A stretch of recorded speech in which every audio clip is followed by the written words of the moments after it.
सुलझावन हारी, मैं कहता सुलझावन हारी। तू राख्यो उलझाई रे, तू राख्यो उलझाई रे। ओ तू राख्यो उलझाई रे, तू राख्यो उलझाई रे। तेरा मेरा मनवा कैसे होई रे, तेरा मेरा मनवा कैसे होई रे, तेरा मेरा मनवा कैसे एक होई रे। अब तुम लोगों ने यहाँ क्या लाइन गाई थी? जो बड़े जन हमारा जो अच्छा चाहते हैं वो उनसे कह रहे हैं, मैं कहता हूँ आँखन देखी, कि हमने अपनी आँख से देखी हुई बात हम बता रहे हैं तुमको, कि जो अच्छा काम करेगा उसका अच्छा होगा, जो अपना समय खराब करेगा उसका गलत होगा। आंखों देखी बात बता रहा हूँ, ठीक है। तू कहता कागज की लेखी ये थोड़ा सा खेलने लग हो जाएगा, यहाँ वालों का अर्थ है, लेकिन कि तुम लोग इधर उधर में खोए रहते हो, हम हमारी बात नहीं मानते हो। फिर आगे मैं कहता सुलझावन हारी। सुलझावन मतलब जो बात सुलझा दे तुमको, तुमको परेशान न करे, तुम्हारे लिए सुलझी हुई बात हो। और फिर है तू राख्यो उलझाई रे, कि तुम्हारा काम है बात को सारा उलझा के रखना। ऐसे हम सब का काम है बात को उलझा के रखना। और जबकि जो हमारा अच्छा चाहते हैं उनको बहुत साफ सीधी बात बताते हैं कि ये करोगे तो अच्छा होगा, ये करोगे तो गलत होगा। तो वही कह रहे हैं कि हम तुमको सुलझाने वाली बात कहते हैं और तुम लोग उलझे हुए रहते हो। अब बताओ कैसे तेरा मेरा मन एक होगा? तो बात आई क्या? मैं कहता हूँ आँखन देखी, कहता हूँ आँखन देखी। तू कहता कागज की लेखी, तू कहता कागज की लेखी। मैं कहता सुलझावन हारी, मैं कहता सुलझावन हारी। तू राख्यो उलझाई रे, तू राख्यो उलझाई रे। तेरा मेरा मनवा कैसे होई रे, तेरा मेरा मनवा कैसे एक होई रे। तेरा मेरा मनवा कैसे एक होई रे। पूरी लाइन गाते हैं पहले, फिर मतलब सुनेंगे फिर गाएंगे, ठीक है। पहले देखो कि जब बिना मतलब सुने गाते हो तो कितना लगता है क्या कर रहे हैं, और जब मतलब सुन रहे तब गाते हो तो लगता है वाह ये गा रहे थे, ठीक है। तो दोनों सुनाएंगे तुमको।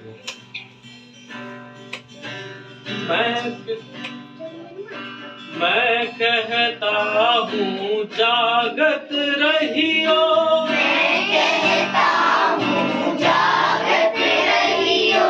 तू जाता है सोई रे, तू जाता है सोई रे।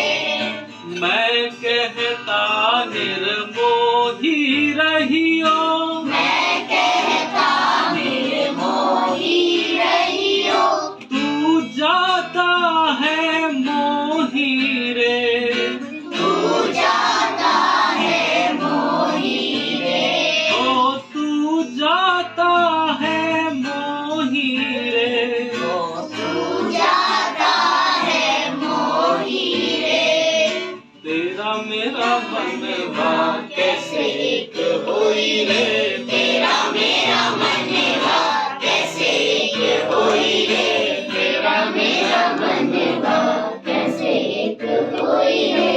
तेरा मेरा मनवा कैसे एक होई अब रे। जो अच्छा चाह रहे हो कह रहे हैं कि हम तुमसे हमेशा कहते हैं कि जागते रहो, मतलब जो काम जिस टाइम करना चाहिए वो करते रहो, और तू जाता है सोई रे, कि तुम्हारा काम है जागो, अपना काम करो, अच्छा चीज करो।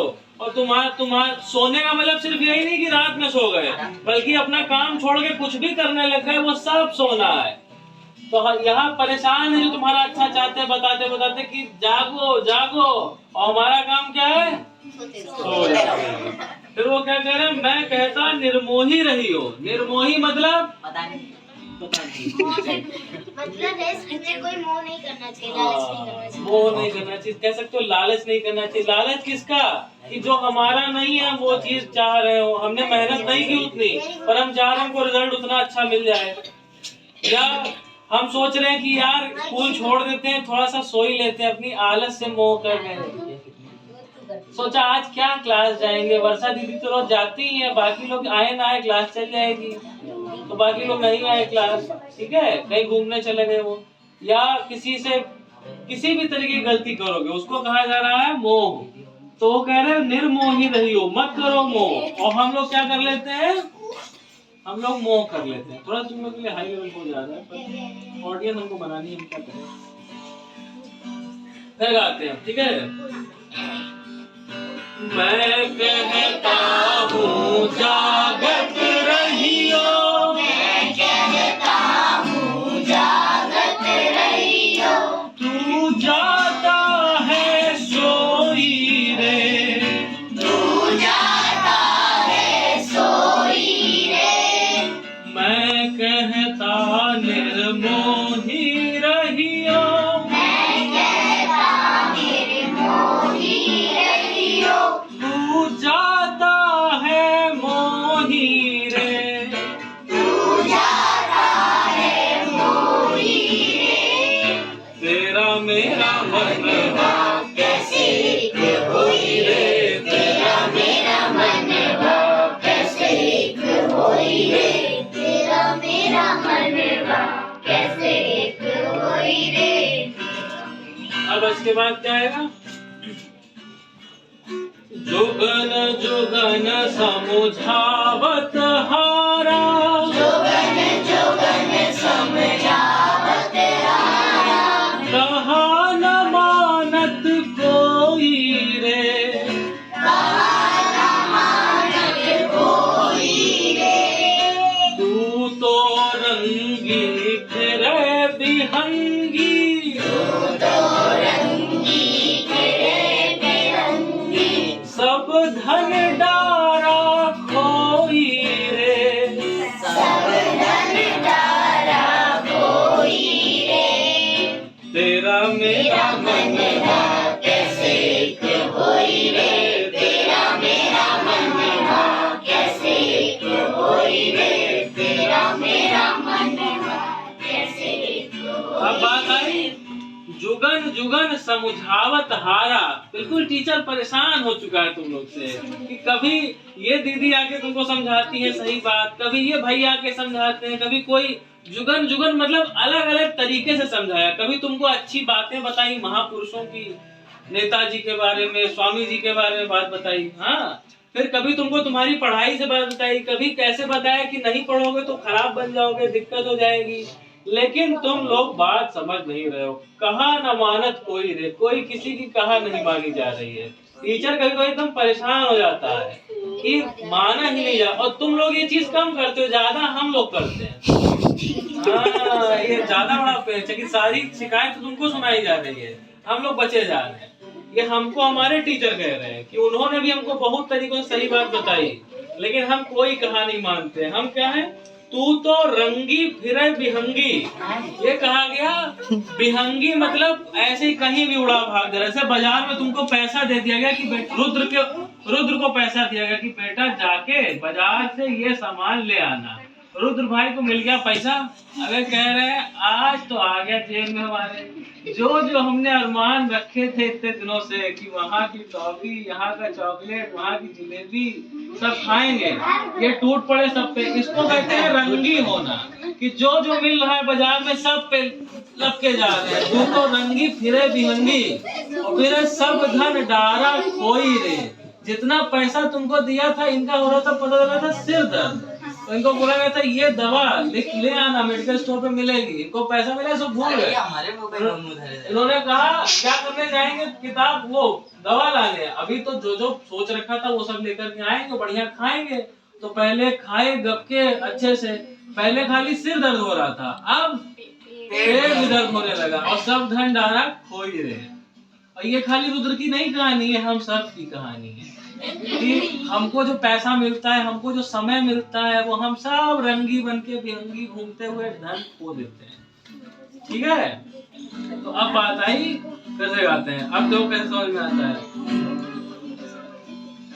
जुगन जुगन समुझावत हारा, जुगन जुगन समझावत हारा, कहा न मानत कोई रे, कहा न मानत कोई रे, तू तो रंगी फिरे बिहंगी, तू तो रंगी फिरे बिरंगी, सब धन डारा कोई रे, सब धन डारा कोई रे, तेरा मेरा मनवा कैसे होई रे, तेरा मेरा मनवा कैसे होई रे, तेरा मेरा मनवा।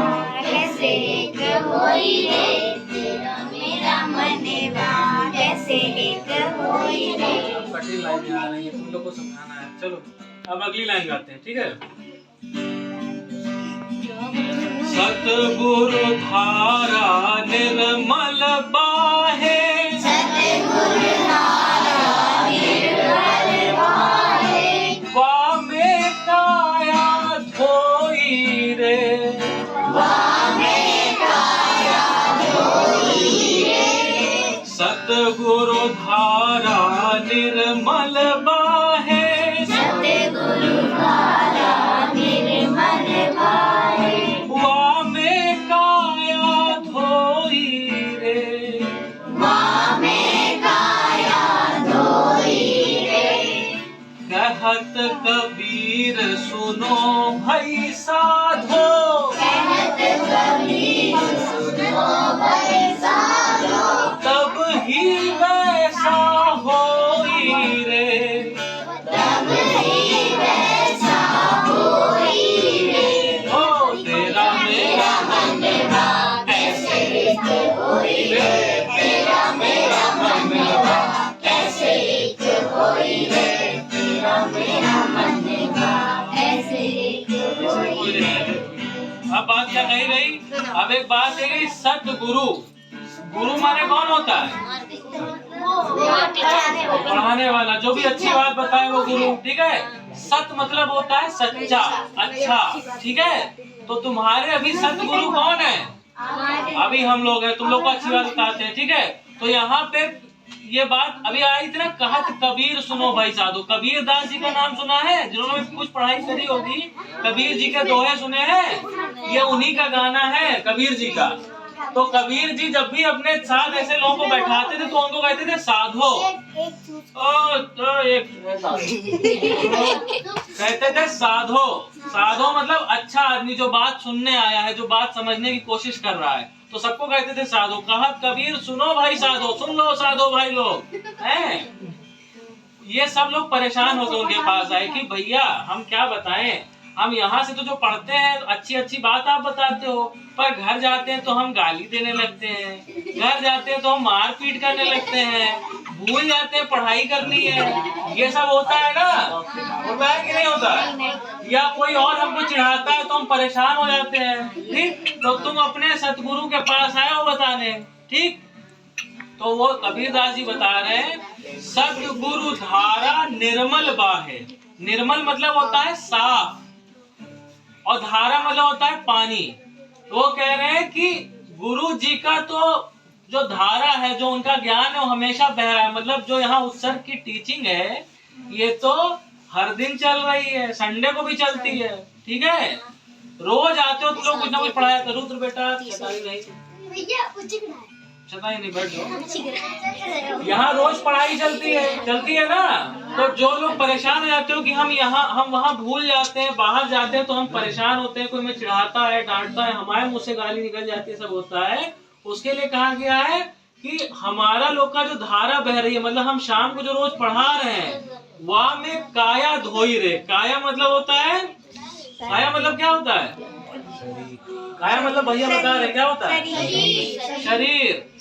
जैसे शरीर कैसे धोया जाता है? जब नहाते हो तो सारी गंदगी निकल जाती है ना। सुबह या दोपहर जब भी नहाते हो, ठंड में तो कम नहा रहे होगे, गर्मी में जब रोज नहाते हो तो क्या होता है, सारी गंदगी साफ हो जाती है। तो जैसे शरीर की गंदगी पानी से साफ होती है, वैसे जो तुम लोग दिमाग में गंदगी भर जाती है कि किसी का के लिए गुस्सा आ रहा है, किसी के लिए गाली आ रही है, वो जब यहाँ आते हो अच्छी बातें सीखते हो तो दिमाग से निकल जाती है।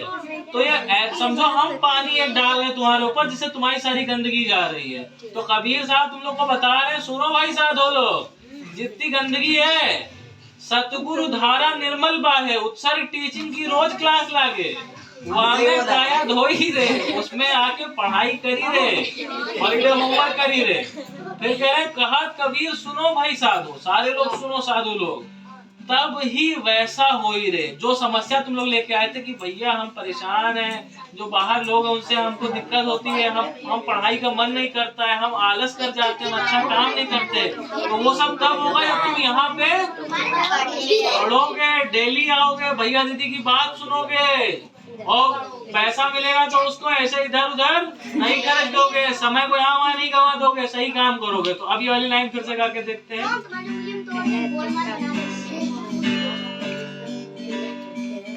सतगुरु धारा निर्मल बाहे, सतगुरु धारा निर्मल बाहे, हुआ में काया धोई रे, में काया धोई रे, सतगुरु धारा निर्मल बाहे, सतगुरु धारा निर्मल बाहे, हुआ में काया धोई रे, में काया धोई रे, कहत कबीर सुनो भाई साधो, कबीर सुनो भाई साधो, तब ही वैसा होई रे, तब ही वैसा होई रे, तब नहीं तब ही वैसा होई रे, तब ही वैसा होई रे, तेरा मेरा मन कैसे एक होई रे, तेरा मेरा मन कैसे एक होई रे, तेरा मेरा। अब आप तो गा लिए तेरा मामा ऐसे कोई रे, फिर 2 दिन बाद आओगे फिर गाना पड़ेगा, तेरा मेरा मन कैसे एक होई रे, तेरा मेरा मन कैसे एक। नमस्कार। आज विवेकानंद स्टडी सर्कल की 21वीं मीट है। इसकी शुरुआत हमने यहाँ उत्सर्ग सोसाइटी के तहत, उत्सर्ग टीचिंग के तहत पढ़ने वाले कैंपस के गरीब बच्चों को तेरा मेरा मनवा कैसे खोई रे भजन सिखा करके और हम खुद भी गा करके किया। और आज हमने सबसे पहली बार ये एक नया इनिशिएटिव इसमें इंट्रोड्यूस किया है, जिसमें हम भजन भी गा करके अपनी मीट्स में लोगों को कुछ सारगर्भित अर्थ समझाएंगे। इसके बाद मीट संबंधी बीएससी की फर्दर एक्टिविटी संबंधी आपस में बातचीत हुई कि कैसे अपनी बातों को और सही विचारों को और व्यापक स्तर पर कैंपस में और ज़्यादा से ज़्यादा लोगों तक पहुंचाया जाए, ज़्यादा से ज़्यादा लोगों को इस बात से जोड़ा जाए और बात आगे बढ़ाई जाए, कर्म में बात फलीभूत हो।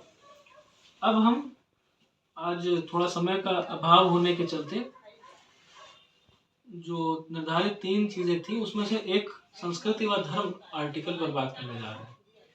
तो अब ये शुरू कर लोगों ने जिन्होंने अभी तक उपनिषद क्या है, उपनिषदों का व्यापक महत्व,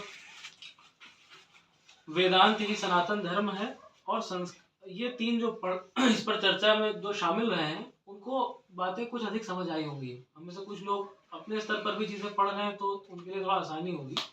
आज का टॉपिक है संस्कृति व धर्म। सबसे 2 शब्द दिए हुए हैं, संस्कृति और धर्म। तो आप ही लोग बताइए संस्कृति क्या है, धर्म क्या है, पहले थोड़ा बताइए। शिवम बताओ संस्कृति क्या है। संस्कृति जो हमारे कल्चर से रिलेटेड है, ऐसे कल्चर्स, ट्रेडिशंस, इनको कहते हैं संस्कृति। और धर्म धर्म के पीछे बहुत मतलब मेरे को लगता है कि पिलर्स होते हैं कुछ, और उन पे बिलीव्स के थ्रू एक ग्रुप होता है। अच्छा, कि हम ये चीज़ें मानते हैं, हमारे लोग जो है तो ऐसे बिलीफ सिस्टम को धर्म कह रहे हो? हाँ आजकल तो ऐसे ही है। आजकल ऐसा है, ठीक है। और अपने रिफाइंड रूप में धर्म क्या है? रिफाइंड रूप में तो बस मतलब गलत बताए। हाँ जो इस एनिमल को ह्यूमन बनाए, लगातार बनाता रहे, सही दिशा दे, वो धर्म है, ठीक है। तो उन दो बातों को लेकर चल रहे हैं। संस्कृति क्या है कि किसी भी समय पर क्या प्रिवेलेंट चीजें हैं, कोई भी चीज कैसे करी जा रही है, द हाउ ऑफ एवरीथिंग, ठीक है, how and when of everything, कि कब हम क्या करते हैं और कैसे करते हैं, ये हो गया कल्चर या संस्कृति। और धर्म जो है वो कहीं ना कहीं वाई की बात करता है कि जो भी कर रहे हैं वो क्यों कर रहे हैं, और हु कौन कर रहा है, इस पे बात होगी, ठीक है। अच्छा, तो अब बात रीडिंग करते हैं कि करके पढ़ो भाई पहला पैराग्राफ। संस्कृति धर्म से अलग नहीं हो सकती। संस्कृति संस्कृति धर्म से अलग नहीं हो सकती। आदर्श स्थिति तब है जब समाज में प्रचलित संस्कृति का स्रोत शुद्धतम धर्म मात्र हो। जब कभी ऐसी स्थिति आएगी कि संस्कृति धर्म से विलग और विमुख हो जाएगी, तब ऐसी अपसंस्कृति वाले समाज का पतन व पराभव निश्चित है। कोई शब्द ना समझ में आया हो? पराभव, डिक्लाइन, डिफीट, पराजय, ठीक है। स्रोत, सोर्स, विलग, विमुख, अलग हो जाना। ठीक। तो हमें पहली लाइन कहेगी संस्कृति धर्म से अलग नहीं हो सकती। ये बात सबसे पहले ध्यान देना है कि ये एक फाउंडेशनल बात कह रहे हैं यहाँ पे कि जो वास्तव में किसी भी चीज को कैसे करना है, ये बिना क्यों को आंसर किए नहीं आ सकता है। आपको सबसे पहले उसका पता होना चाहिए, मैं कुछ भी क्यों कर रहा हूँ या मैं कौन हूँ, और फिर वो काम आएगा जो आप काम कर रहे हो। एक प्रकार से संस्कृति दिखाती है क्या कर्म हो रहा है, और धर्म दिखा रहा है कि कर्ता कौन है। ठीक, ये क्लियर हो रहा है? कर्ता मीन्स काम करने वाला, ठीक है। जैसे मैं रोज एक रोड पर जाता हूँ, तो ये रोड पर जाने से मतलब नहीं है, इससे ज्यादा जरूरी बात है कि मैं कौन हूँ या मैं क्यों जा रहा हूँ। ऐसे ही हर चीज पे बात आती है कि जितनी जो भी चीज, अब हम यहाँ पे ज्यादा बात वेदांत में धर्म की कर रहे हैं, तो धर्म के नाम पे जो कुछ भी चल रहा है, परंपराएं चल रही, ट्रेडिशंस चल रहे हैं कि इस दिन को हम ये करते हैं, इस दिन यहाँ नहीं जाया जाता है, इस दिन यहाँ जाया जाता है, इस दिन ये मनाया जाता है, इस दिन ये मिठाई खाई जाती है, ऐसा किया जाता है, ये सब क्या हो गए? ये सब संस्कृति के पार्ट हो गए। और इनका जवाब देने वाला धर्म है कि ये क्यों किया जा रहा है, इससे जुड़ी कोई सीख है, कोई बात है जो हमें उस बात से कनेक्ट कर रही है। शिवलिंग दिखा तो हमें झुकना है, ये एक प्रकार से हो गई संस्कृति, अगर बिना आप जाने समझे कर रहे हो। पर वो धर्म से बात आ रही है कि शिवलिंग का अर्थ क्या है, आप कौन हो, आपके लिए उसका सेंस क्या बनता है, तब आपका जो कर्म हुआ, वो जो संस्कृति आई वो शुद्ध कही गई। इसमें कहा गया आदर्श स्थिति तब है, आइडियली, जब समाज में प्रचलित संस्कृति का स्रोत शुद्धतम धर्म मात्र हो। जो तुमने जो कहा वो धर्म कौन सा था कि बिलीफ्स हैं, तो उससे जो संस्कृति आएगी वो कैसी होगी कि मान लो जो भी कहा गया मान लो। एक जगह पे तुम्हें सबसे पहले तुम्हारा एडमिशन हुआ, वहां बता दिया गया कि जो जो हम कह रहे हैं मान लो, तुम्हें नहीं पूछने दिया गया क्यों।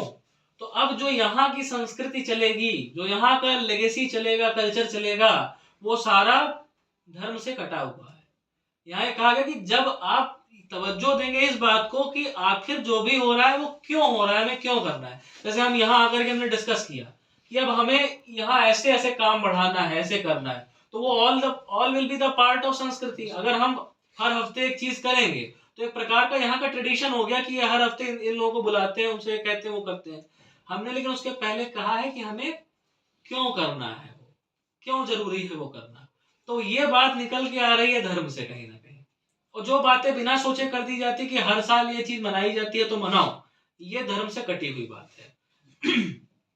जब कभी ऐसी स्थिति आएगी कि संस्कृति धर्म से विलग और विमुख हो जाएगी, अभी वही बात कही गई कि जब आप सवाल जवाब किए बिना बस बिलीफ्स को लेके चल रहे हो, अजम्पशंस पे चल रहे हो, तब ऐसा होगा, तब ऐसी अपसंस्कृति उसको इन्होंने दूसरा शब्द इस्तेमाल किया कि वो कल्चर नहीं है, वो संस्कृति नहीं, वो अपसंस्कृति। अप माने बुरा।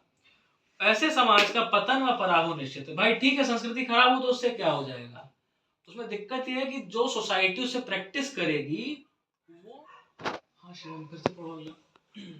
ये क्लियर है ना ये वाला? जी बस। भारतीय धर्म है वैदिक धर्म। वेदों का शीर्ष है उपनिषद, लेकिन उपनिषदों की जो बातें हैं वो कुछ लोगों के लिए थोड़ी क्लिष्ट है समझने में। जो भी परिपक्व बुद्धि के न हो उनके लिए वेदांत जरा जटिल है। जब सब तक उपनिषदों का संदेश साफ साफ पहुंच सके, इसके लिए पुराणों की रचना हुई है और इतिहास काव्य है जैसे रामायण महाभारत। इन सब में भी वेदांत के सूत्रों को जनमानस तक लाने का प्रयास किया गया है। ठीक है, इसमें क्लिष्ट का मतलब कठिन। जटिल का भी वही मतलब है। परिपक्व मतलब मैच्योर। ठीक है। जनमानस मतलब ऑर्डिनरी पीपल। ठीक है, जो साधारण आदमी है।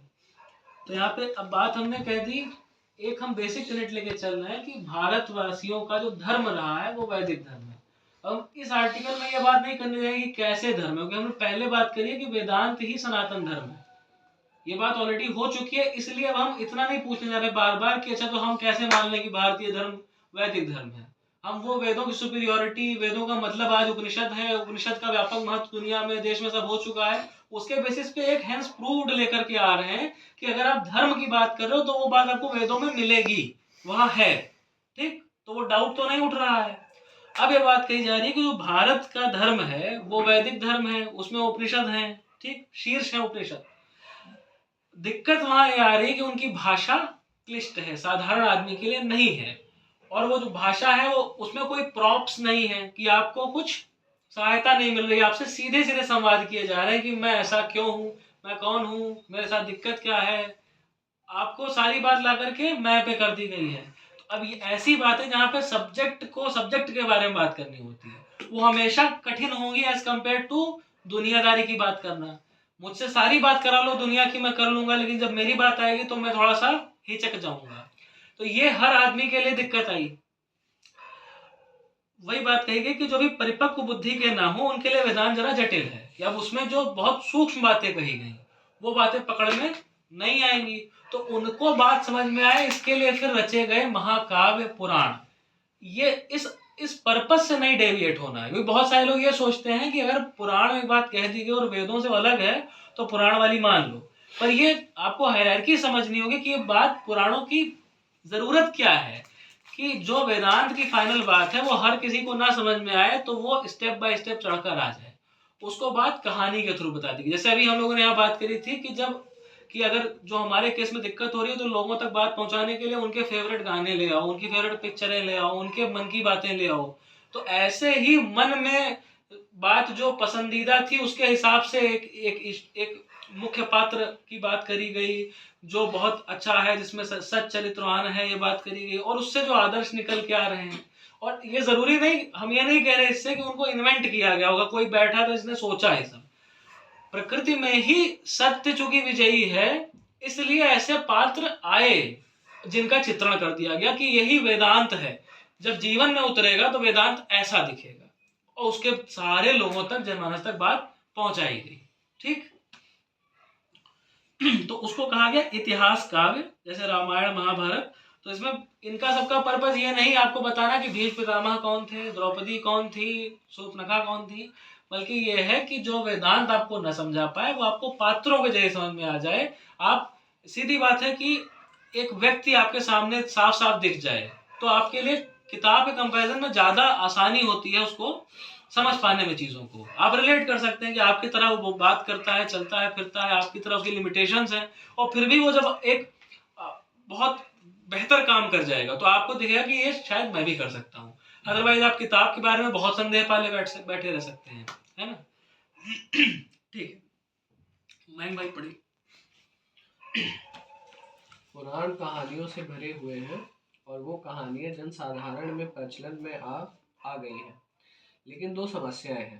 पहली ये कि पुराणों की रचना भी वेदों के लगभग 1000 वर्ष बाद हुई, कई शताब्दियों तक होती रही, और सभी पुराणों के सभी भाग वेद सम्मत नहीं है। दूसरी ये कि पुराणों की जो पांडुलिपियां देश के अलग अलग हिस्सों से मिलती हैं उनमें आपस में बहुत अंतर है। स्पष्ट ही है कि पुराणों आदि में बहुत से भाग प्रक्षिप्त हैं, मिलावटी हैं। इसी प्रकार रामायण के न जाने कितने परस्पर विरोधी संस्करण हमें भारत भर में देखने को मिलते हैं। इसमें कोई शब्द प्रक्षिप्त का मतलब है प्रक्षेपित किया हुआ, यानी बाद में मिला दिया गया, दो बातें आगे जोड़ दी गई, ठीक है। इंटरपोलेट करना ये शब्द यूज होता है। परस्पर विरोधी मतलब आपस में जो मेल ना खाते हो, दूसरे को काटते हो। और कोई शब्द जो ना समझ में आया हो? पांडुलिपियां मतलब मैन्यूस्क्रिप्ट्स, जिसमें लिखा जाता था पहले। तो अब इससे जुड़ी, इस पैराग्राफ से जुड़ी बहुत सारी चीजें मैंने कागज पे लिख के भेजी है, जरा ग्रुप पे आप देखिएगा कि वो बातें मतलब फैक्चुअली सही है, इसके लिए मैंने दिखाया है कि उस पर हम आते हैं। पहले ये पढ़ते हैं। हमने अब यहाँ इशू क्या बताया गया कि अगर आप वेद के ऊपर पुराण रख दोगे तो प्रॉब्लम्स क्या है। कि पहली चीज ये थी कि पुराण आए इसलिए थे कि जो बात आपको वेद के सूत्र के जरिए नहीं समझ में आ रही वो आपको एक पात्र के जरिए समझ में आ जाए, कैरेक्टर के जरिए समझ में आ जाए। जैसे मैं आपसे बात करूं ब्रेवरी, तो ब्रेवरी ऐसे नहीं समझ में आएगी, पर मैं बात करूं नेताजी सुभाष चंद्र बोस के जीवन की, तो अब कुछ बात आसान होगी, क्योंकि फिर आपको एक आदमी दिखा, उसकी घटनाएं दिखी, जिस सिचुएशन में वो काम कर रहा था, फिर उसमें आप अप्रिशिएट कर पाए कि ब्रेवरी का ये मतलब होता है। तो निर्गुण और सगुण में कुछ यही अंतर है कि बात तो अंततः जानी निर्गुण तक ही है कि आपको सुभाष चंद्र बोस से कोई लेना देना नहीं, आपको लेना देना ब्रेवरी से है। लेकिन वो पहुंच ही आप तक तब पाएगी जब आप सगुण में उसको अप्रिशिएट ठीक से कर पाएंगे। पर यहाँ कह दिया गया अब जितनी आंखें उतने हिसाब से उसके दर्शन होंगे। तो सुभाष बोस अलग अलग लोगों को अलग अलग दिखाई देंगे, वो अपने अपने उनके वृत्तांत बताएंगे। तो वो चीज फिर पुराणों में दिखती है। ये बात कही कि पहली चीज हिस्टोरिकली कि वेद जब रच दिए गए उस बात को समझाने के लिए हजारों साल बाद तक पुराण लिखे जा रहे हैं, बात समझाई जा रही है। ठीक हो, बात सुन रहे हो? और उसमें भी दिख रहा है कि अलग अलग जगहों पे लोग अलग बात कह रहे हैं, कहीं उसमें मिलावट दिख रही है, कहीं उसमें एक ही रामायण के आप देखो अलग अलग वर्जन्स हैं। उसको अब इस पेज में देखो आप, वेदों का कालखंड यहाँ दिया हुआ है 1500 BC से 600 BC, मतलब 3500 साल पहले से लेकर के करीब 2600 साल पहले तक, इतने तक वेदों की रचना हो गई। जबकि आप देखोगे पुराणों का कालखंड और विकास तो पहले वो मौखिक परंपरा से आया 1500 BC तक में, फिर उसके बाद उसका लेखन हुआ, संकलन हुआ, वो आपका गुप्ता एम्पायर तक चल रहा है 400 to 600 AD तक, और कुछ 900 से 1000 AD तक भी जा रहा है, अर्ली मेडिवल पीरियड तक, जैसे भागवत पुराण, स्कंद पुराण इनके नाम दिए हुए हैं। तो 900 से 1000 AD हो गया, मतलब जस्ट 1000 साल पहले की बात। और कहाँ हम 3500 साल पहले की बात कह रहे थे। तो वही बात जब यहाँ आएगी, इतने लोगों द्वारा आएगी, तो उसमें मिलावटें आ जाएंगी। अब इसमें एक हेडिंग थी पुराणों के वे भाग जो वेद सम्मत नहीं है, तो उसमें आप पढ़ लीजिएगा भविष्य पुराण, ब्रह्म वैवर्त पुराण में कुछ ऐसी बातें आती है, मैंने गूगल में देखा था। फिर पुराणों की अलग पांडुलिपियों में अंतर का किसमें दिखता है, तो उसमें कुछ नाम दिए हुए हैं कि उनकी प्राचीन संस्करण से लेके अब 15वीं शताब्दी तक में देखोगे तो उसमें मैन्युस्क्रिप्ट ही बदल गई उसकी, कि उसमें कंटेंट ही अलग हो गया, एक ही पुराण में कंटेंट अलग हो गया। एक हुआ कि वेद के सर्टेन कॉन्सेप्ट से बात बदल गई किसी पुराण में, एक हुआ कि एक ही पुराण में अलग अलग बातें आ गई, और फिर रामायण के अलग अलग वर्जन्स दिखेंगे आपको, किस किस जगह में, संस्कृत में है, तुलसीदास जी की है, कम रामायण है, केरल में, उसमें अलग अलग है। ठीक, इतना है। मैं बहुत आपको फैक्ट से धराशायी नहीं करना चाह रहा, बस दिखाना चाहता हूँ। कभी एक हो कि कौन कौन सा हमको तो पता ही नहीं, बस बात कर रहे हो कि अलग है, इसलिए मैंने बता दिया। हाँ, अब चलिए मैं भाई पढ़िए। पिछले 1000 वर्षों में भारतीय संस्कृति विदेशी प्रभावों को सोखती रही है, पर फिर भी भारतीय संस्कृति आज भी व्यवहारिक रूप से पौराणिक कहानियों, मान्यताओं तथा रामायण, महाभारत आदि इतिहास काव्यों पर ही आधारित है। विशेषकर पुराणों के कुछ अंश तो प्रक्षिप्त और वेदांत विरुद्ध हैं, और कुछ कहानियों व निर्देशों में सौंदर्य भी है और सत्य भी। पर अभी हालत ये है कि हमारे पास बस वो कहानियां हैं, उन कहानियों का मर्म समझा देने वाली कुंजी हमारे पास नहीं है। अगर उपनिषद समझ में आ गए, कुंजी हाथ लग गई, सिर्फ तब हम भारतीय संस्कृति के एक एक प्रतीक का सही अर्थ कर पाएंगे। अब इसमें कोई शब्द ना सुन रहे हो? नहीं है ऐसा ना? अब इसमें 2-3 बातें कही गई। पहली चीज क्या कि संस्कृति कोई एक स्टैटिक चीज नहीं बल्कि डायनामिक है, ये आपको दिखेगा। और उस पर प्रभाव धर्म के कारण नहीं बताया जा रहा, बताया जा रहा है कि बाहरी इन्फ्लुएंस जितने हुए। अब उसको भी उसी व्हाइट वाले पेज में आप देखोगे तो किनका प्रभाव पड़ा है उसमें आपको दिखेगा। फारसी प्रभाव है, मुगलों का, यूरोपीय है, ब्रिटिशर्स का, मध्य एशियाई है, इस्लामिक प्रभाव, दक्षिण पूर्व एशियाई है। और किस किस तरीके से रहा है? व्यापार के क्षेत्र में, व्यापार के द्वारा हुआ है, या इन्वेजन आक्रमण के द्वारा हुआ है, प्रवास यानी माइग्रेशन के द्वारा हुआ है, सांस्कृतिक आदान प्रदान कल्चरल एक्सचेंजेस हुए हैं। और इफेक्ट कहाँ कहाँ आए हैं? कलाओं में, वास्तुकला यानी आर्किटेक्चर में, खान पान डाइट में, भाषा लैंग्वेज में, जीवन शैली लाइफस्टाइल में। और ये सारी चीजें संस्कृति को बनाती हैं। और भारत की संस्कृति का लेना देना क्या है? हर चीज में ईश्वर से जुड़ाव है। आप धर्म देखते हो तो वो सब में प्रभाव हमको लगता है कि अरे हमारी सबसे धार्मिक चीज, सबसे सेक्रेड चीज है, और उसमें बहुत सारा ऐसा कुछ है जो बाहर से आया हुआ है। तो ये हमें जब वाई नहीं करते रहेंगे, क्वेश्चन नहीं करेंगे, तो सारे हाउ समेट लेंगे। इसको कह रहे हैं कि एक ये बात। और दूसरी बात, जो सारी संस्कृति एग्जिस्टिंग भी थी वो पौराणिक है, कि पुराण बेस्ड है। कि राम जी ने, चूंकि लंका, क्या पौराणिक होने का मतलब क्या है? कि राम जी ने लंका दहन इस दिन किया था, रावण इस दिन मरा था, इसलिए इस दिन दशहरा मनाया जाता है। कृष्ण जी ने इस दिन ये काम किया था, इसलिए गोवर्धन पूजा की जाती है। ये सब कहानियां कहाँ से हैं? पुराण से। तो पौराणिक है, आप बिल्कुल उसको अथॉरिटेटिव मान रहे हो। दिक्कत यहाँ आ रही है कि चूंकि बहुत लंबे समय से हाउ तो किया गया, पर वाही वाले इस प्रश्न को स्किप किया गया है, इसलिए सारा जो पौराणिक इकट्ठा किया गया सिस्टम है वो खिचड़ी हो गया है। तो कुछ ऐसा है जो एक्सट्रीम्स बता रहे हैं, कुछ ऐसा है जो मिलावटी है, जिसमें आपको जो वो बात वेदांत कहना चाह रहा है आपके लिए जरूरी है वो है ही नहीं, कुछ अलग बात कह दी गई है। जैसे बहुत सारी नर्क एक्सेट्रा की बातें होंगी, कर्म के गलत सिद्धांत बता दिए गए, अच्छे के साथ अच्छा हो गया चीजें बता दी गई। ऐसी बहुत सारी, हैप्पी रहना इंसान का वो है, परस्यूट है। ये सब चीजें आपको पुराणों के तहत भी जब कहानियां कुछ पढ़ोगे तो लगेगा यार इसका तो ये लेसन है, तो ये मिल जाती है। लेकिन दूसरी तरफ ये बता रहे हैं कि उसी में कुछ कहानियों में, निर्देशों में सौंदर्य है, सत्य भी है, कि उसी के जरिए आप सही बात पकड़ सकते हो मजबूती के साथ। दिक्कत बस ये है कि हमारे पास बस कहानियां हैं, वो किस और पॉइंट कर रही हैं। सारी कहानियों का काम क्या है? कि आपको आपके जीवन के किसी अंधेरे कमरे में टॉर्च जला के उसको प्रकाशित कर दिया जाए, दिखा दिया जाए।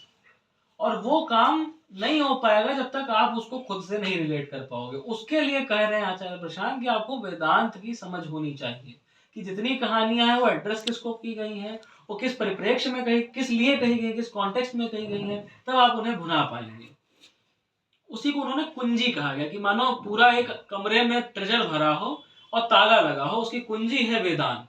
वो खोल दिए गए तो उसके बाद आपके पास पूरा ट्रेजर है। आप बहुत फायदा लाभ पा सकते हो भारतीय संस्कृति का, कि जितनी भी चीजें प्रचलन में हैं, आपको जो भी कहते हो ये क्या बेकार की चीज है, उनमें से बहुत चीजें ऐसी होंगी जिनको आप देख करके आपको सोलेस मिले कि हाँ भाई हमको कोई चीज याद आ गई।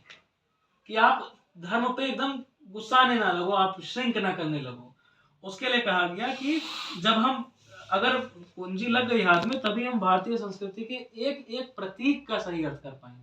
तो जो वास्तव में भारत ने सोच समझ के जितनी चीजों को एज संस्कृति अडॉप्ट किया होगा, उसको प्राप्त कर ले जाओगे अगर वेदांत समझ जाओगे। तो जितनी भी चीजें, अच्छा आज के समय जो भारतीय आदमी है, जो भी खुद को प्रैक्टिसिंग हिंदू कहता है, वो क्या करता है? किस लेवल पे ऑपरेट करता है? साइंस, सिंबल्स, कल्चर्स, ट्रेडिशंस, यही तो। और सब आदमी जब तक वेदांत नहीं प्राप्त किए बैठे हैं, तब तक बस खाली किए जा रहे हैं। अब इस हुड़दंग में धर्म कहाँ है? मिसिंग है। उसके कारण फिर इतनी सारी सफरिंग है। धर्म के नाम पे इतने सारे मैनिपुलेशंस हैं, धर्म के नाम पर इतने अंधविश्वास हैं, कट्टरता भी है, और आ रही है धीरे धीरे। डिविजन्स है, परेशानियां हैं, और डेवलपमेंट गिर रही है। और बहुत अच्छे से जाओगे तो क्लाइमेट चेंज है, अर्थ का डिस्ट्रक्शन है ना। इसलिए जो आप उस दिन कह रहे थे कि क्लाइमेट चेंज, तो अभी कह रहे थे क्लाइमेट चेंज पढ़ने पर धर्म से मैं नहीं रिलेट कर पा रहा हूँ। धर्म इसलिए जरूरी है क्योंकि धर्म ही नहीं है, इसलिए लोग अंधाधुंध कुछ भी कर रहे हैं और उसका रिजल्ट ये हो रहा है, क्लाइमेट चेंज आ रहा है, धरती विनाश की ओर बढ़ रही है। तो अब एक ही तरीका फिर क्या बचता है, अगर संस्कृतियों को भी शुद्ध करना है, सही संस्कृति लानी है, या जो है एग्जिस्टिंग उसका भी सही अर्थ निकालना है, तो क्या तरीका है? जो एग्जिस्टिंग है उसको बेटर, उसका असली मतलब समझ लिया जाए, अर्थ समझने पड़ेंगे, उसमें उसके लेवल पे कुछ नहीं बेहतर करना है। अर्थ समझने के लिए हमें लौटना पड़ेगा back to the basics, and the basics are Vedanta. Vedanta, the Vedic dharma, the उपनिषद। ठीक है, अनुराग भाई आप पढ़ लीजिए। और अर्थ ऐसा खुलेगा कि हम अचंभित रह जाएंगे। खजुराहो का ये अर्थ है, महाबलेश्वर का ये अर्थ है, उज्जैन का ये अर्थ है, ऋषिकेश का ये अर्थ है, शक्तिपीठों का यह अर्थ है, तीर्थों का ये अर्थ है। वो हाँ कर। आज हम संस्कृति के प्रदूषण व पतन को लेकर अक्सर व्यथित दिखाई देते हैं। मंचों पर इस विषय पर भाषण दिए जाते हैं, सड़कों पर नारे भी लगा दिए जाते हैं, पर सिर्फ शोर मचाने से नहीं होगा। संस्कृति, स्वधर्म, स्वदेशी नारे लगाने से नहीं होगा। धर्म और संस्कृति का संबंध हृदय से होता है। जब आपके हृदय को कोई चीज भा जाती है तब आपको नारे नहीं लगाने पड़ते उस चीज के पक्ष में। और भूलिए नहीं कि यह सच सबको प्यारा होता है। सच वेदांत में है, बस उसे जन सामान्य तक पहुंचाने की आवश्यकता है। तो वही बात करें कि जैसे आपके लिए मंदिर बस टूरिस्ट साइट नहीं रह जाएंगे, यहाँ पे नाम बताया गया खजुराहो का, महाबलेश्वर का, उज्जैन का, ऋषिकेश का और शक्तिपीठों का, तीर्थों का। अब मैंने वो सारी चीजें थोड़ी सी कोशिश करी, इंटरनेट क्या कहना चाह रहा है वो बिल्कुल एप्ट तो नहीं बता रहा है, पर कोशिश करी कि आध्यात्मिक दृष्टि से इनका अर्थ क्या है वो भेज दिया। वो आप लोग अपने जगह पे जाके पढ़ लीजिएगा कि वो क्या किस किस लिए स्टैंड करते हैं। उस बारे में वो अपना एक्सपीरियंस बता रहे हैं एक प्रकार से कि जब आप समझ जाओगे अर्थ क्या है तो आप बिल्कुल अचंभित हो जाओगे कि हमारे पूर्वजों ने क्या क्या सोच के चीजें बनाई हैं, कि आप कितनी तरफ से भटके हुए रहकर वहां आओगे और आपका कुछ बल्ब जल जाएगा अंदर का। वो तभी हो पाएगा जब वेदांत जानोगे, अदरवाइज अच्छा जितनी सारी स्पिरिचुअलिटी, पॉप स्पिरिचुअलिटी चलती है, मिस्टिसिज्म चलता है, नौटंकी चलती है कि हम तो ध्यान कर रहे हैं, हम उस स्ट्रक्चर के सामने आके उसमें एनर्जी थी हमें वो मिल गई, ये सब चल कहाँ से पा रहा है? क्योंकि आप उसके अर्थ से डिसोसिएटेड हो। पुराणों से नहीं आ रहा है, इंसान की कुटिलता से आ रहा है कि आपको अर्थ नहीं पता है, फिर भी आप ये असर्ट करना चाहते हो कि yes I can obtain energy from here. वो एनर्जी बड़ी इंटरनल है, वो तब आएगी जब आपके डाउट मिटेंगे। आपको सत्य का अगर दर्शन हो गया तो एनर्जी आ जाएगी, वो एनर्जी इतनी अंदरूनी है। लेकिन हम उससे क्या सोचते हैं कि ये बस देख लेंगे स्ट्रक्चर तो हमारा भी फायदा कर जाएगा। जैसे पिछली बार कहा था स्वामी विवेकानंद कह रहे थे कि तुम आके लाख कस्टम्स अपनाते रहो, लेकिन तुम अगर जीव में शिव नहीं देख पा रहे तो कोई मतलब नहीं है इसका। वैसे ही जब वेदांत समझोगे तो मंदिर में भी तुम्हें ब्रह्म दिखेगा, या जो दिखेगा ब्रह्म दिखेगा, क्या उसमें बोल दिया रेटोरिक में, वहां भी आप अर्थ समझ पाओगे और जीव का क्या आपके लिए लेना देना है वो भी आप समझ पाओगे। तो इसलिए वेदांत बड़ा जरूरी हो जाता है। बेसिकली आपके एक एक दृश्य को जो आप देख रहे हो उसको समझाने के लिए वेदांत जरूरी है। जो आप जैसे मयंक भाई कह रहे थे कि फिर मेरे दिमाग में एक पल को आता है कि अंदर झांकना है तो इससे अच्छा बाहर का सब पहले निपटाऊं फिर आऊंगा। वो अंदर झांकना जब कह देते हैं तो बात गड़बड़ा जाती है। जिस माध्यम से आप देख रहे हो उसकी बात है ये। यहाँ क्या कहा जा रहा है कि आप एक एक चीज को देखने का आपका नजरिया बदल जाएगा और आपके लिए प्रकृति या पूरी जो सृष्टि है वो एक अलग अर्थ रखने लगेगी। आपके लिए एक यूनिटी की तरह बिहेव करेगी जहां पे आप उसके अर्थ समझ पाओगे कि मेरे लिए क्या अर्थ है इसका। इसलिए वेदांत जरूरी है। अदरवाइज दुनिया के बाकी जितने सिस्टम्स होंगे जहां आप जाना चाहते हो वो स्ट्रेस ज्यादा हाउ पे करेंगे कि ये काम ऐसे करना है, चलो कर देते हैं। आपसे पूछा जाएगा बाहरी तौर पे, अच्छा you are passionate about this, तो ये ऐसे किया जाता है, चलो करते हैं। पर why am I passionate about it, है क्या इसमें, ये कहाँ आएगा? इसके लिए वेदांत है। And very basically who am I, इसके लिए वेदांत है। हु एम आई जिसको ये बात पैशनेट फील करा रही है, मेरे को इसमें क्या मिला जा रहा है, इसमें मेरा एक्चुअली निजी बहुत अंदरूनी फायदा क्या है, और वो बात बिना वेदांत के नहीं आएगी। फिर आगे कहा गया कि दिक्कत तो सबको होती है कि भाई धर्म के नाम पे सब नौटंकी कर रहे हैं, ढोंग कर रहे हैं। ये बहुत इंपॉर्टेंट पैराग्राफ इस आर्टिकल का है कि हम सब लोग थूकने को तो बड़े आसानी से थूक देते हैं धर्म पे कि खराब है, पर वो हुआ कैसे खराब है। हम अगर ये बस सोचे कि धर्म को ऑल टुगेदर रिजेक्ट मार दो, इसका तो नियत है खराब हो जाना, तो ऐसे थोड़े। तो आप ये कह रहे हो कि इस कमरे को सफाई करना बंद कर दो, उसमें ताला लगा दो, क्योंकि इसकी तो नियत ही है कि ये गंदा हो जाता है। ऐसे तो आप किसी जगह नहीं रह पाओगे, जहां जाओगे सफाई करनी पड़ेगी ना। धर्म वो है जो आपको साफ करता है, और हमारा अहंकार, हमारे अंदर की स्थिति ये है कि हम हमेशा गंदे बने रहना चाहते हैं, तो हम साफ करने वाली चीज को भी गंदा कर देते हैं, उसके ऊपर ऐसी ऐसी संस्कृति डाल देते हैं जो हमें क्वेश्चन ना करने दे, बस खाली करते जाओ, आंख मूंद दो, करते जाओ, ये किया वो किया। वो हमारे लिए बड़ा कंफर्टिंग है, बड़ा आसान है कि चलो ये कर लेते हैं, इसमें क्या दिक्कत है, अच्छा इसको ऐसे क्या आता है, ये हम आराम से कर लेंगे। तो वो कह रहे हैं कि बस खाली आप व्यथित हो जाओ, इससे काम नहीं चलेगा। आप हल्लाबाजी कर लो, नारेबाजी कर लो, मंचों पे चढ़ के बात कर लो, लेकिन जब तक आप संस्कृति को धर्म द्वारा संचालित नहीं बनाओगे, ओरिजिनेट कल्चर को from the very basic root of Vedas, from the very basic root of knowledge, knowing नहीं लाओगे, तब तक कोई चेंज नहीं आने वाला है। और ये बात कहेंगे जब आपको अर्थ समझ में आ जाएगा, तो जब बात दिल की हो जाएगी, तो आपको इंस्ट्रक्शंस नहीं देने पड़ेंगे कुछ करने के। एक प्रकार से ऐसा कह सकते हैं, जिनको यहाँ की बात अच्छी लग जाएगी उनको बुलाना नहीं पड़ेगा अलग से कि तुम याद दिला दिया करें कि तुमको जरूर से जरूर आना है, वो खुद आएंगे यहाँ पे, बात अगर उन्हें अच्छी लगेगी तो। ये कहा जा रहा है हृदय की बात, ठीक है, कि उससे फिर जो चीज उठेगी वो वास्तविक संस्कृति होगी।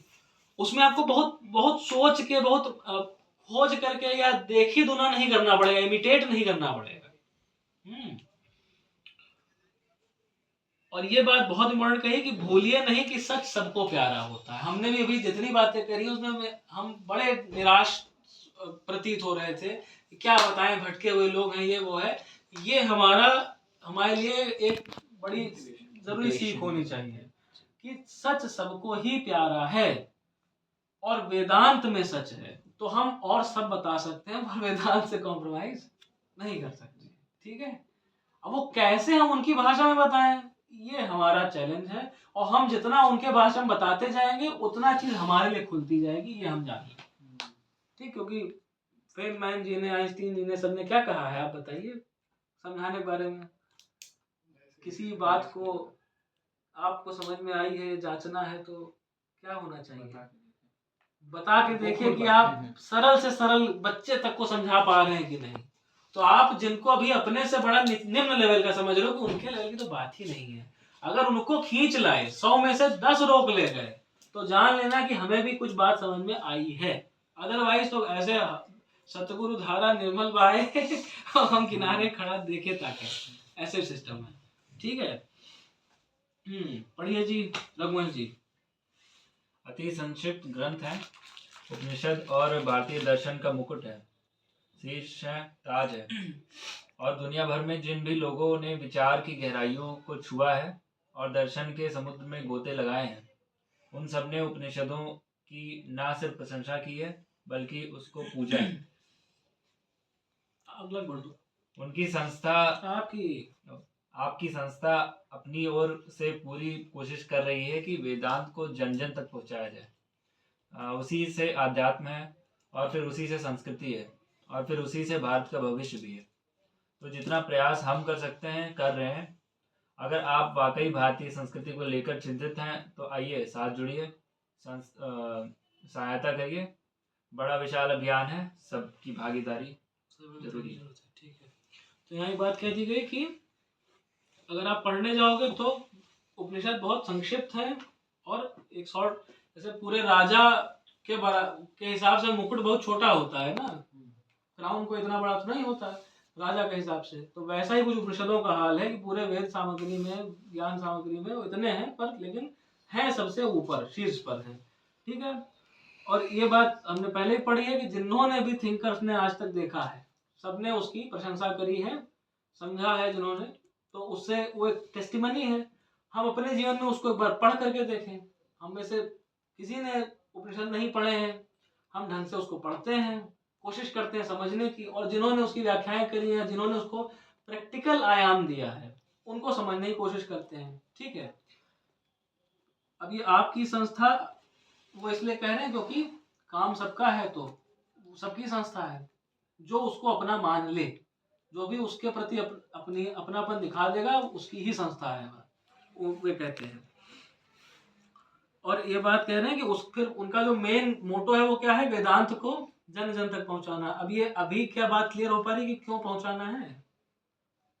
ये सब गलत प्रैक्टिस फॉलो कर रहे हैं। दुनिया में जितने लोग हैं, वो एक चीज भगवान कृष्ण ने गीता में कह दी कि कोई एक क्षण भी बिना कर्म किए नहीं रह सकता है, आपको कर्म तो करना ही पड़ेगा। और हम देख रहे हैं कि दुनिया के जितने इंसान हैं वो कर्म के लेवल पे ऑपरेट कर रहे हैं, वो एक ट्रेडिशनबद्ध तरीके से कंडीशन मैनर में काम कर रहे हैं। और ये सारी चीजें किस में आ गई? संस्कृति में। लेकिन दिक्कत ये है कि जब तक उनको जगाया नहीं जाता तो वो पूछते नहीं कि मैं ये क्यों कर रहा हूँ, बस करते जाते हैं। अच्छा करना है तो चलो करते हैं। तो और वो जिस डायरेक्शन में चलते जा रहे हैं, वो जिसको सक्सेस कह रहे हैं, जिसको डेवलपमेंट कह रहे हैं, जिसको हैप्पीनेस कह रहे हैं, वो पूरी पृथ्वी को खाया जा रहा है। और ये केवल रिटोरिकल बात नहीं है, लिटरल बात है कि पृथ्वी की अब बस 25% आबादी शेष रह गई है पिछले 50 साल के विनाश के बाद। 75% विलुप्तीकरण एक ऐसा आंकड़ा है जिसको आप किसी तरीके से नहीं इग्नोर कर सकते हैं। ये उनकी संस्कृति के चलते है, जो उन्होंने आंख में पट्टी बांध के हाथ रख के काम किया है। इसको जब तक वेदांत नहीं पहुंचेगा, पूछना नहीं शुरू करोगे क्यों कर रहा हूं, कौन हूं, तब तक ये सीन ही नहीं बदलने वाला है। आपको जो भी चीज खराब लगती है आप थूकते रह सकते हो, उस पर बदलाव नहीं आएगा। तो वो ये कह रहे हैं कि उसी से अध्यात्म है। अध्यात्म मतलब स्वयं को जानना, कि जब खुद को जानोगे और फिर उसी से संस्कृति भी सुधरेगी, उसी से भारत का भविष्य भी सुधरेगा। भाई अगर आप सही रहोगे तो भविष्य भी सही रहेगा, और आप गड़बड़ रहोगे तो कैसे उम्मीद कर सकते हो कि अगले दिन रूप बदल जाएगा? अपने बदलाव लाए बिना ये सोचो कि यदा यदा ही धर्मस्य हो जाए, कोई दूसरा अवतार प्रकट हो, तो ये होना नहीं है। फिर वो वही बात कह रहे हैं कि इतना बड़ा अभियान है, विशाल अभियान है, सबकी सहभागिता की जरूरत है। तो आप जो पूछ रहे थे कि हम ये क्यों कर रहे हैं, एक उसका जवाब इस छोर से आएगा कि एक इतना बड़ा अभियान किसी ने छेड़ रखा है जिसका सबसे सरोकार है, तो हम अपने स्तर पर जो हो सकता है करें। और दूसरा, आप इस छोर से देखोगे तो इतने सारे लोग हैं कैंपस में आते हैं जो अपने बारे में जानते नहीं कि हम क्यों करने आ गए, क्या करने आ गए। कोई पेरेंट्स की विश पूरी करने आया है, कोई बस समाज को देखते हुए आया है, कोई 11th में बायो ले लिया इसलिए आ गया। ऐसे लोग आए हुए हैं। और फिर वो यहाँ भी अंट संट काम कर रहे हैं। वो देख रहे हैं कि 10 लोगों ने रिलेशनशिप बनाया है तो मैं भी इसमें चला जाता हूँ, मुझे भी अब it seems like a time आ गया है इसमें एंटर करने का। इस तरीके से काम चल रहा है सबका। सीम्स लाइक, फील्स लाइक, ऐसा तो होता ही है, इस पे ऑपरेट कर रहे हैं। इन लोगों की जो जिंदगी चली जा रही है, सफर कर रहे हैं, इनको कुछ शीतलता प्रदान करने का आप कह सकते हो काम है। तो ये एक ब्रिज है अंधकार से प्रकाश की ओर। Vivekananda study circle, GSVM Kanpur. ठीक, यहाँ पे बात खत्म होती है। ठीक रहा मामला? जी। कोई आप लोगों को कुछ कहना हो तो बताएं, नहीं तो स्टॉप करते हैं।